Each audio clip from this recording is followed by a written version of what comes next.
तुमने थोड़ी देर पहले इन चारों को आइजक के करीब तरीन साथी करार दिया था। हल्के फुल्के तफरीही अंदाज में शुरू होने वाली इस मुलाकात ने यकबयक संजीदा बल्कि खतरनाक रुख इख्तियार कर लिया था। हम दोनों ने भी स्टडी में पड़ी हुई कुर्सियां संभाली। करीब तरीन साथी होना कोई जुर्म नहीं होगा। देखा जाए तो रिंग्स के सारे मुलाजमीन असूली तौर पर आइजक के जराइम में शरीक थे। बड़े ओहदे पर होने की वजह से तुम्हारी शराकत को ज्यादा संगीन कहा जा सकता है, मगर मैंने रिंग्स के मुलाजमीन का कत्लेआम नहीं किया।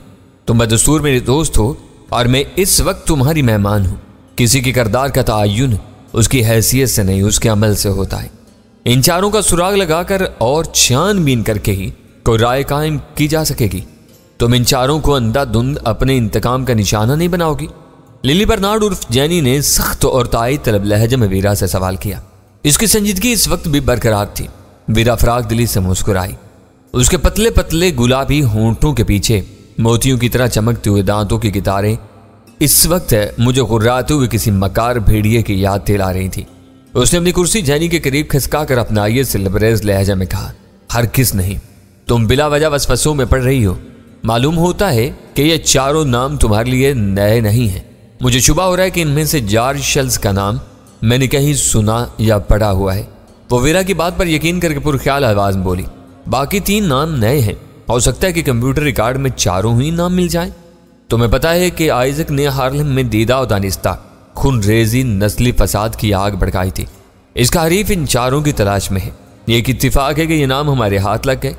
मैं जानना चाहती हूँ कि ये कौन है और यहाँ क्या करते फिर रहे हैं। नाम से चारों यहूदी मालूम होते हैं।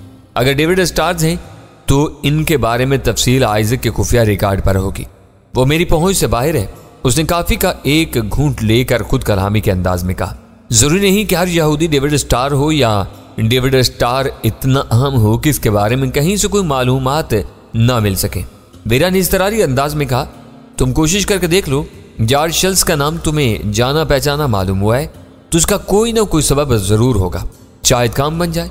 जनी ने कॉफी का मग खाली करके डेस्क के सिरे पर रखा और एक डिब्बे पर लगा हुआ बटन दबाकर मॉनिटर की रंगीन स्क्रीन रोशन कर दी, जिस पर तेजी से हरूफ हिंसे और अबारतें नमूदार और गायब होने लगी। वो एक मुख्तसर मगर सबर आजमा मरहला था। अपने कीबोर्ड के कमांड सिस्टम के जरिए वो जरा सी देर में रिंग्स इनकॉर्पोरेटेड के रिकॉर्ड में घुस चुकी थी। उसकी बड़ी बड़ी पुरकशिश आंखें स्क्रीन पर मरकूज थीं। उंगलियां रुक रुक कर बहुत तेजी से कीबोर्ड पर चल रही थीं। अबारात इतनी तेजी से तब्दील हो रही थीं कि मेरे लिए इन्हें पढ़ना दुश्वार था। लेकिन जैनी पेशावराना अंदाज में सब कुछ देख और समझ कर आगे बढ़ती जा रही थी। वो सब इतना सहर अंगेज था कि मैंने भी अपनी कुर्सी जैनी के करीब कर ली। बहुत कुछ न समझने के बावजूद खेल देखना मुझे अच्छा लग रहा था। मालूमात का एक जंगल था जो जैनी के सामने रखी हुई छोटी सी मशीन में खुदकार तरीके से एक तरतीब और तसलसल के साथ मौजूद था। शायद हजारों कागज और सैकड़ों फाइलें खंगाल कर घंटों या दिनों की मुद्दत में इतनी ज्यादा तफसीलात का मुशाहिदा करना नामुमकिन था।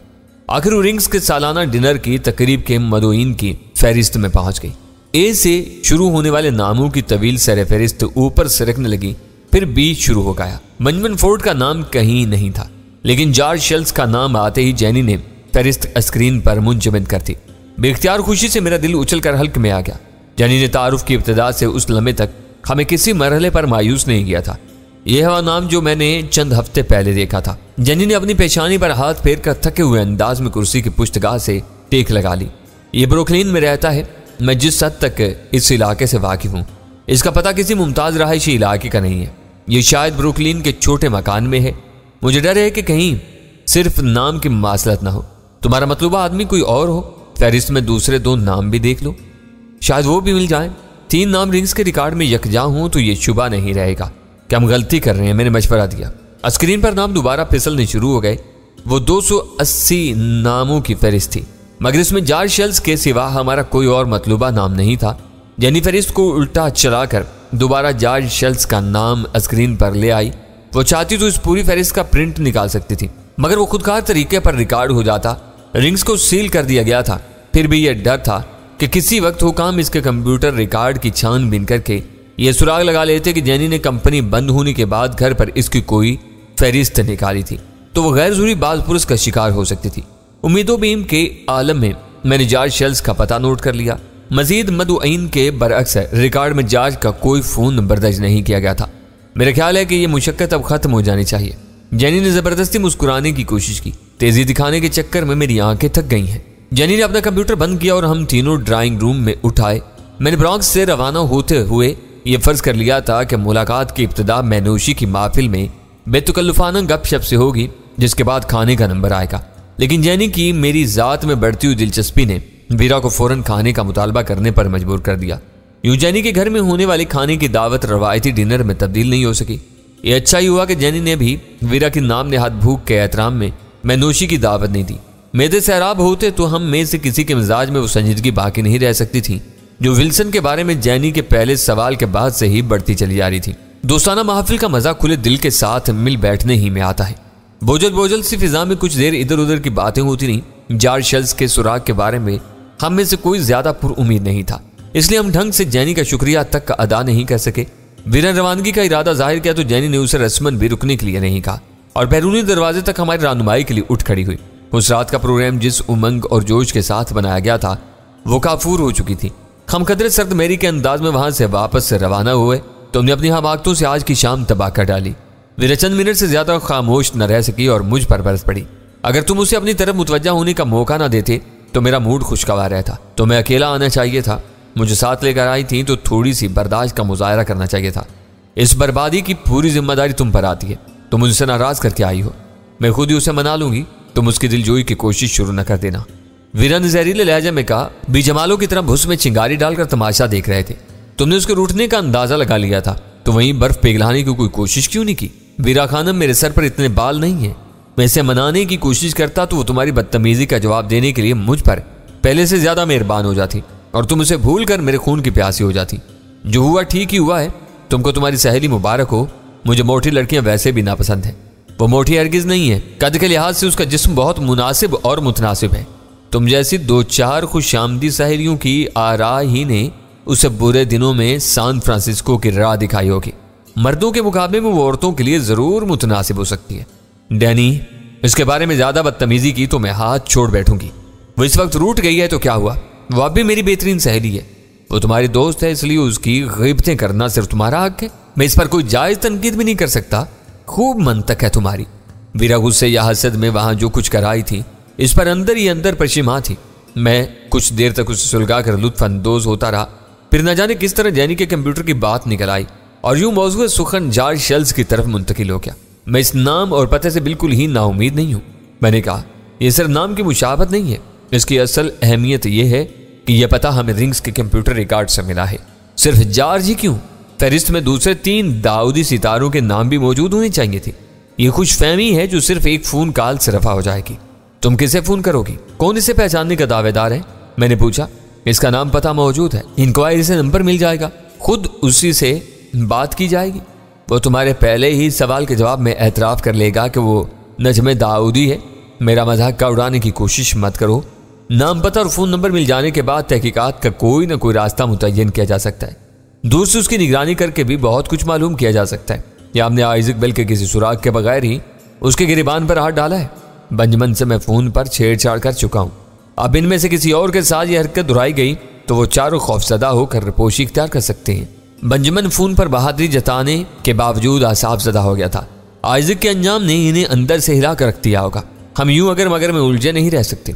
हमें कुछ ना कुछ तो करना ही होगा, और कुछ नहीं तो इतना ही मालूम हो जाना चाहिए कि ब्रुकलिन में रहने वाला जॉर्ज शेल्स है हमारा मतलूबा आदमी है या नहीं। मुझे जॉर्ज शेल्स के बारे में सिर्फ एक बात खटक रही है। कोई मालदार डेविड स्टार अपनी हिफाजत और सरगर्मियों की राजदारी के पेश नज़र किसी छोटे मकान में कैसे रह सकता था? इन लोगों के पास माली वसाइल की कोई कमी नहीं थी।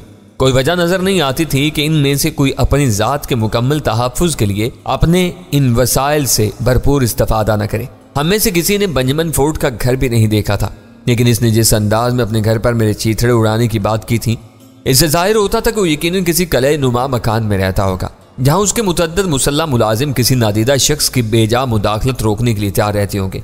वीरा ने मेरा नजरिया सुनते ही मेरा मजाक उड़ाना शुरू कर दिया। इसकी दलील थी कि बेंजामिन के नाम के साथ लगे हुए फोर्ट ने मुझे इतना मरऊब कर दिया था कि मैं उसके मकान को कला समझने पर मजबूर हो गया था। मैंने वीरा के इस जाहिलाना तर्ज़े इस्तदलाल का कोई जवाब नहीं दिया और चुप साथ दी। चारों दाऊदी सितारों के बारे में कुछ न कुछ पेशरफ्त जरूरी थी और इससे भरपूर फायदा उठाने की जरूरत वाज़ेह थी। मसला सिर्फ ये था कि हमारा अगला कदम क्या हो। घर के बराए नाम अहाते का दरवाजा बदस्तूर खुला हुआ था। माइक अपनी गर्लफ्रेंड से मिलकर इस वक्त तक वापस नहीं लौटा था। वीरा मुसर थी कि चाबी गाड़ी ही में छोड़ दी जाए ताकि माइक वापस आकर खामोशी से कार गैराज में खरीद कर दे। मगर मैं पाकिस्तान बल्कि कराची के हालात का शाहिद था।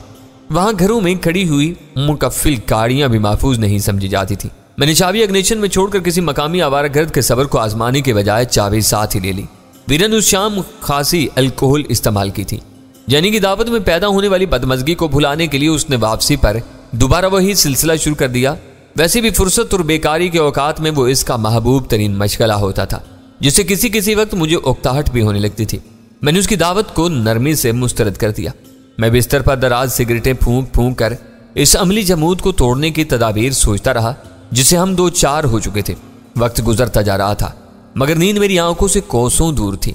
वीरा के बारे में मैंने यह फर्ज कर लिया था कि वो नशे से बेसुध होने से पहले बिस्तर का रुख नहीं करेगी। 1:30 बजे बैरूनी दरवाजे पर दस्तक की धीमी सी आवाज सुनकर मैं चौंक पड़ा। ढलती रात के गहरे सकूत में वो हल्की सी आवाज भी बहुत तेज महसूस हुई थी। भड़कने की जरूरत नहीं। वीरा ने नशे से बोझल आवाज में जुबान खोलकर मुझे बावर कराना चाहा कि अपनी मसरूफियत के बावजूद वो अपने गिरदो पेश से गाफिल नहीं थी। वो कह रही थी माइक शब वसाल गुजार कर आया होगा, अंदर रोशनी देकर शायद दरवाजे पर दस्तक दे बैठा है। क्या उसे डोरबेल का बटन दबाना याद नहीं रहा? मैंने चुपती हुई आवाज में पूछा। नशे की झोंक में जब आदमी ज्यादा मुहज्जब और शाइस्ता बनने की कोशिश करता है तो यही होता है। हो सकता है कि उसने घंटी बजाना मुनासिब न समझा हो। जरा तुम देख लो। मैं उसकी हदायत से पहले ही बिस्तर छोड़ चुका था। दाखिले के दरवाजे के करीब रुककर मैंने कदरे बुलंद आवाज में सवाल किया। जवाब में माई की लुकनत आमेज आवाज आई। अगर तुम सो नहीं रहे हो तो मैं ये बताना चाह रहा था कि मैं वापस लौट आया हूं। अगर चाबी दे दो तो मैं गाड़ी गैराज में बंद कर दूं। रात भर की ओस में भीगी हुई गाड़ी को साफ करना जरा मुश्किल हो जाता है। मैंने बुलेट गिराकर एक झटके से दरवाजा खोल दिया। माइक हल्की बरसात में भीगे हुए किसी उल्लू की तरह अपने शाने ढलकाए पलकें झपका रहा था। मैं कहर बार नजरों से घूरने लगा। इस हालत में गाड़ी को हरकत में लाने के बाद तुम्हें दीवार और दरवाजे का फर्क नजर आ जाएगा। तुम नाराज हो रहे हो तो गाड़ी को बाहर ही रहने दो। सुबह जरा सी मेहनत कर लूंगा। अंदर आओ और तेज कॉफी की प्यालियां तैयार करो। उसीली आवाज में उसे हुक्म देकर मैं अंदर लौट गया। बरहमी दिखाकर क्यों उस बेचारे का सारा लुत्फ गारत कर रहे हो? कमरे में पहुंचते वीरा ने नीची आवाज में मुलामत का पटारा खोल लिया। वो भी हमारी तरह एक जीता जागता इंसान है और फिर वो तुमसे इजाजत लेकर गया था। जरा सी बेअतदाली कर ली तो कौन सा आसमान गिर पड़ा? वो भी इंसान है, तुम भी इंसान हो। मेरा ख्याल है कि मैं तुम लोगों में गलत फंस गया हूं।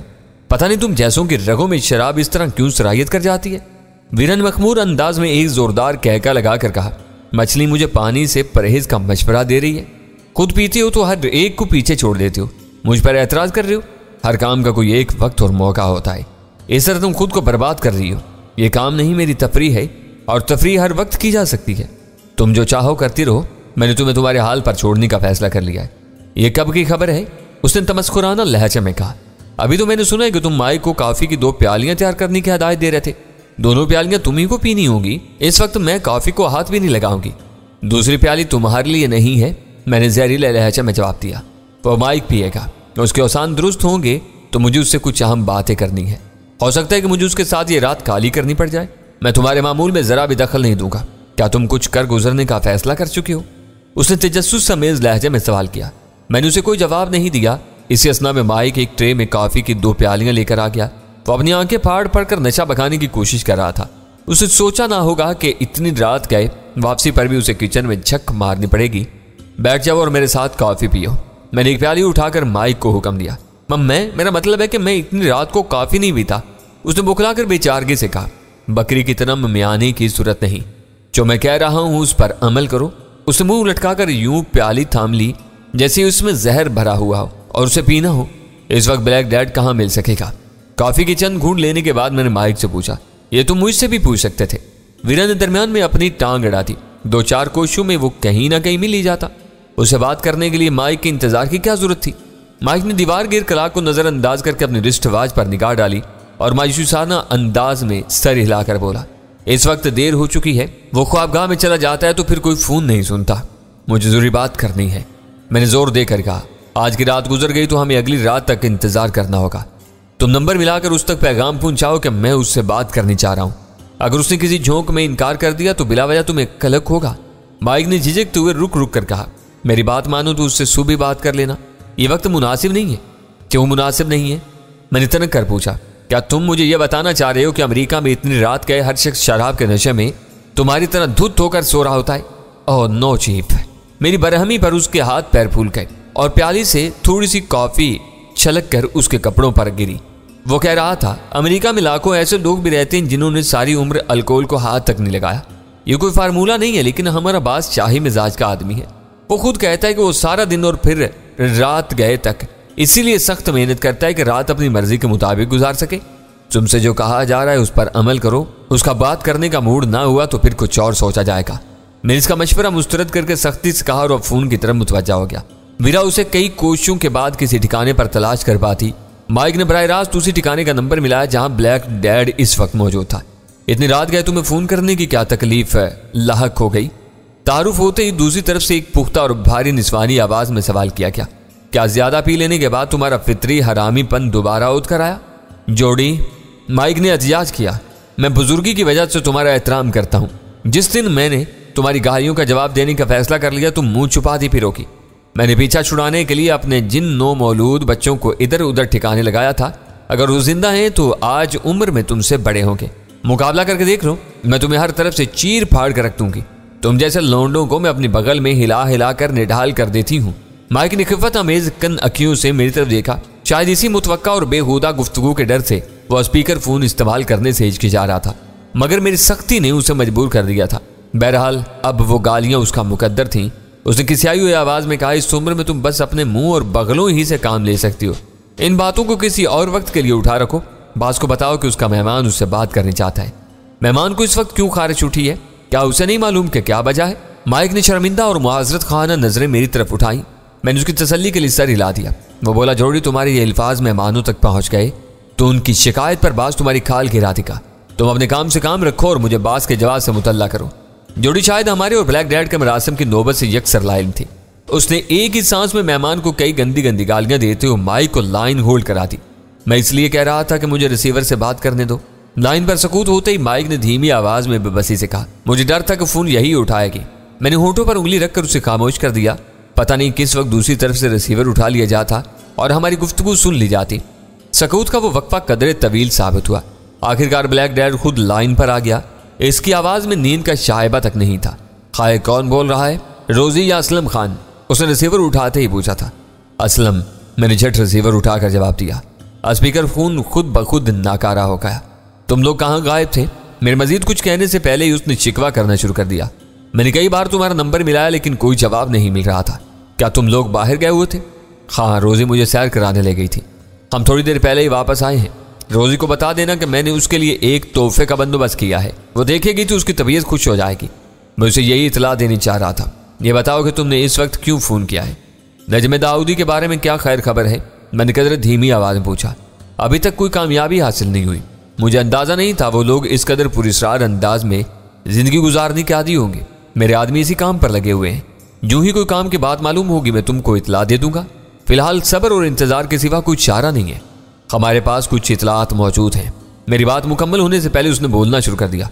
ठहरो, अगर कोई काबिल जिक्र बात मालूम हुई है तो फ़ोन पर यह बातें मुनासिब नहीं है। मैं इसी वक्त तुम्हारे पास आ जाता हूँ। मैं इनको जल्द अज जल्द नीचा दिखाने के लिए तड़प रहा हूँ। मिल बैठ कर हम कोई ना कोई रास्ता निकालेंगे। इन पर आज ही पहला वार हो सके तो मज़ा आ जाएगा। मैं उसे ये नहीं बता सकता था कि हमारे फ़ोन पर बद्रीनाथ का दिया हुआ CSD मौजूद था, जिसके होते हुए हमारी गुफ्तगू बिल्कुल महफूज थी। वैसे भी मेरी यही ख्वाहिश थी कि मैं ब्लैक डैड को आरामदेह बिस्तर से उठाकर वहाँ बुलाने में कामयाब हो जाऊँ। वो खुद ही इस पर तुल गया था। ये एक अच्छी बात थी। तुम आ जाओ, यहाँ बैठ कर कुछ तय करते हैं। इस वक्त इनमें दो की गर्दनें। उसने एक मरतबा फिर मेरी बात काट दी। बस तुमने मेरा दौरान खून तेज कर दिया है। मैं ज़रा सी देर में वहाँ पहुँच रहा हूँ। माइक को भी उठा लो, हो सकता है कि उसकी ज़रूरत पेश आ जाए। वो मेरे पास ही मौजूद है, मैंने उसे आगाह किया। इस दौरान में माइक अपने सीने पर शहादत की उंगली मारकर बार बार मुझे मुतवज्जा करता रहा कि वो खुद भी ब्लैक डैड से बात करनी चाहता था। इसकी बेचैनी देखते हुए मैंने बात जारी रखी। चाहो तो तुम इससे भी बात कर सकते हो। रिसीवर उसे दे दो। ब्लैक डैड ने कहा, उसे एक आज़ुरी बात बतानी है। माइक ने रिसीवर लेकर हाय बात कहा और कुछ देर तक ब्लैक डैड की तकरीर उस खामोशी से सुनता रहा। शायद ब्लैक डैड का पैगाम मुकम्मल होने पर ही वो बोला था, बात ज़रा जोड़ी से मेरी बात करा दो। बस चंद सानियों तक वो खामोश रहा, फिर उसकी जुबान चल पड़ी। जोड़ी, अब कान खोल कर सुनो कि तुम पक्की हराफा, उल्लू की पट्टी और कमीनी हो। तुम्हारे सारे नाजायज बच्चे मिलकर भी मुझे अकेले की बराबरी नहीं कर सकते। हिम्मत है तो अब्बास के सामने जवाब दो। बोलती बंद क्यों होगी तुम्हारी? मैं बेख्तियार मुस्कुराने पर मजबूर हो गया। अपने बास की मौजूदगी का फायदा उठाकर उसने जोड़ी से एक ही बार में सारी बदजुबानियों का बदला ले लिया था।